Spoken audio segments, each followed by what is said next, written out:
facilitation time, after every storytelling session, there are at least 3 to 4 participants coming to me. Urmila, do you know?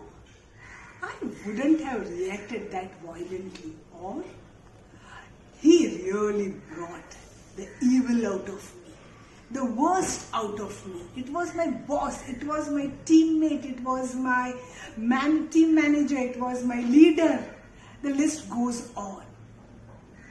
Only because he pushed or she pushed the button, I behaved in this way.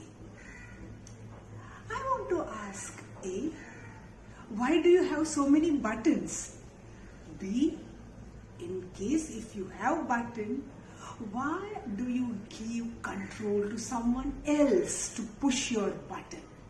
So first, identify your trigger points. Go to the real source of it. Pause. Reflect. And say from 5 to 1. 5, 4, 3, 2, 1. Be centered. Regain your power.